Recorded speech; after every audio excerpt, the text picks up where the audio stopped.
Viewers, আজ আমরা জানাবো টেলিসামাদের জীবনী। ভিডিওটি শেষ পর্যন্ত দেখলে টেলিসামাদের জীবনী সম্পর্কে অজানা অনেক কিছু জানতে পারবেন। আসল নাম আব্দুস সামাদ, যিনি টেলিসামাদ নামেই অধিক পরিচিত ছিলেন। বাংলাদেশের চলচ্চিত্রের শক্তিশালী ও জনপ্রিয় কৌতুক অভিনেতা ছিলেন টেলিসামাদ। টেলিসামাদ 8 জানুয়ারি 1945 সালে বর্তমান মুন্সিগঞ্জের সিরাজদি খান উপজেলার নওগাঁও গ্রামে জন্মগ্রহণ করেন। তিনি ঢাকা বিশ্ববিদ্যালয়ের চারুকলা থেকে উচ্চতর শিক্ষা গ্রহণ করেন।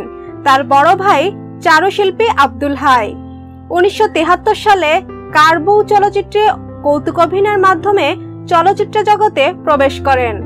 নয়নমণি ও পায়ে চলার পথ এর মতো চলচ্চিত্রের মাধ্যমে দর্শকপ্রিয়তা লাভ করেন। মোনা পাগলা চলচ্চিত্রের সঙ্গীত পরিচালনার পাশাপাশি 50টির মতো চলচ্চিত্রের গানে কণ্ঠ দেন। অভিনয় জীবনে 4 দশকে 600-র মতো চলচ্চিত্রে অভিনয় করেন।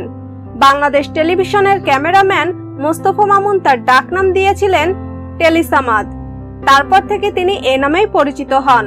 2015 সালে তার অভিনীত সর্বশেষ চলচ্চিত্র 0 ডিগ্রি মুক্তি পায়।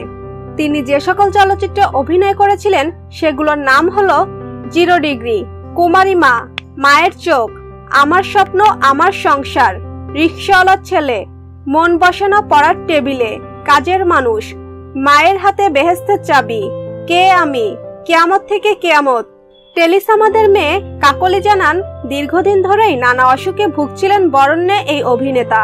সম্প্রতি শরীর বেশি খারাপ হলে তাকে হাসপাতালে নিয়ে আসা হয়। এখানেই চিকিৎসাধীন অবস্থায় 6 এপ্রিল তার মৃত্যু হয়েছে। টেলিসামাদের খাদ্যনালীতে সমস্যা রয়েছে। তার বুকে ইনফেকশন ছিল, ডায়াবেটিস ছিল, রক্তের প্লাটিলেটও কমে যাচ্ছিল বলে জানা গিয়েছিল।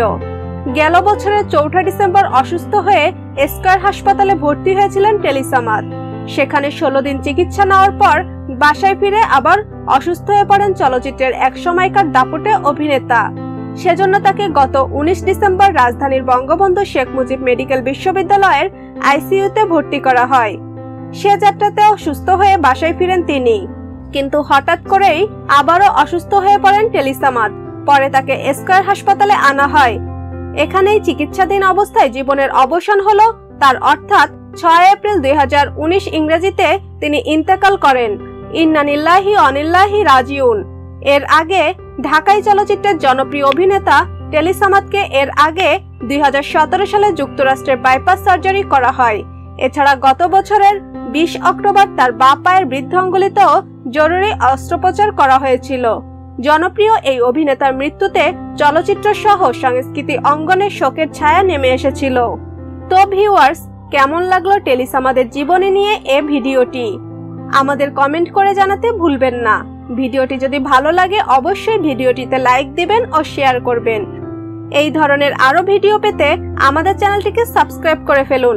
ধন্যবাদ। ভিউয়ার্স, আমাদের সাথে থাকার জন্য ধন্যবাদ। যদি ভালো লাগলে অবশ্যই লাইক কমেন্ট শেয়ার করবেন। তার আগে অবশ্যই আমাদের চ্যানেলটি সাবস্ক্রাইব করে আমাদের সাথে থাকুন।